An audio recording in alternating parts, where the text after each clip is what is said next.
wherever you're from, your water doesn't always start in your state. And so it does behoove you to think about where it's coming from, figure out what other states' issues are actually your issues. And I think just helping people wrap their heads around that can be really powerful.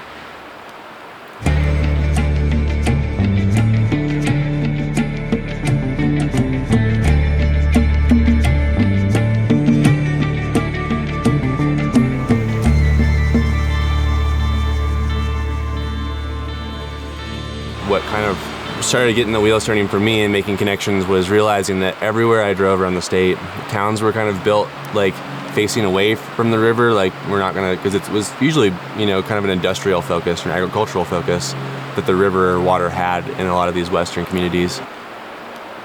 I started kind of seeing that communities around Wyoming could maybe benefit, and river ecologies could benefit from at least bringing a little bit more awareness with like our necessary connection, I should say, to our freshwater resources and the habitats that are kind of surrounding those. More or less, the mission is to connect Wyoming's communities to their waterways through experience-based river trips, facilitating trips with those people that are kind of more or less geared to where they're at and meeting people where they're at, but with a river setting, or a river background, if you will. And then all of a sudden, you're floating into a rock, or Elyse for this example, and then people are like, oh no, I don't want to hit the rock, and then the boat wants to go. And if I hit something sideways, I want to like move into this rock, and I'm going to slowly move my way around it this way. But if I realize like, man, I'm not going to make it, I want to come back into it if I can and hit it head on. It's going to give me the best chance to basically bounce into this thing and spin around safely. So I'm going to kind of hit it this way and be ready for that current to kind of pull me around on whatever side. Real shallow.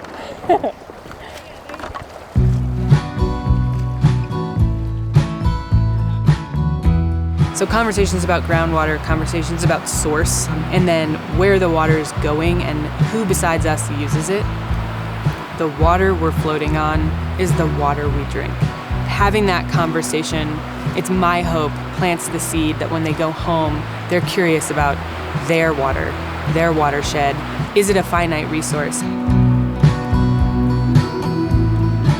The river resources are being used more intensively and by more people, and without necessarily a whole lot more reasonable regulation on like infrastructure with which we carry that water, and maybe a coming together on what sort of contaminants we want to allow or not allow back into our river resources that we're not only drinking from, but that are eventually, like you guys were talking yesterday, making it to places like the Mississippi River, which have contaminants coming in from entire, 2/3 of the United States. Wyoming's a headwater state. So all the water here is flowing out of Wyoming through Wyoming towns and then to other states. Snowpack, for instance, that directly affects how much water is going into the Colorado River because it starts in Wyoming at the Green River, in these mountains, starts here and then flows across the border into the Colorado. And so for an already strained water system to have that much less water potentially, I think it's a very real issue that people need to think about, and trying to help people realize that they are directly connected to mountains even if they live on a plain somewhere. You're an obstacle, I'm gonna have to hit you straight on.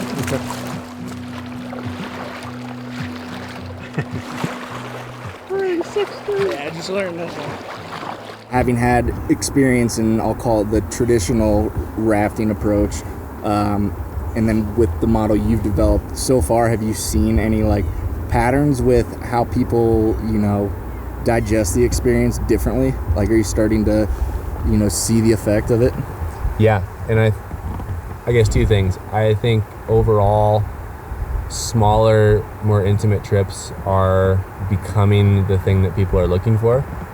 As an individual, I've been able to have very personal interactions with people, not just on the trip, but before the trip and after the trip.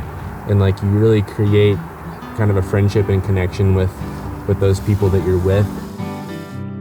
When a guide has done this for a few years and just doing the same trip every single day, and that's kind of the model, eventually that burnout like spills over, and I think it can kind of like sour people's experience to rivers.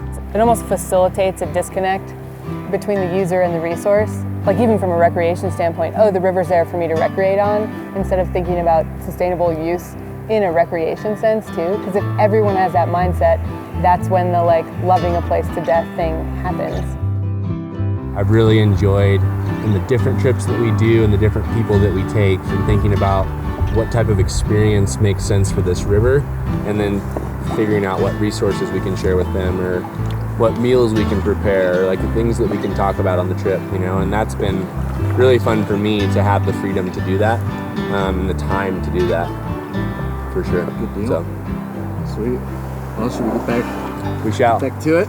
We'll start picking our way through the next little bit of shallow. What?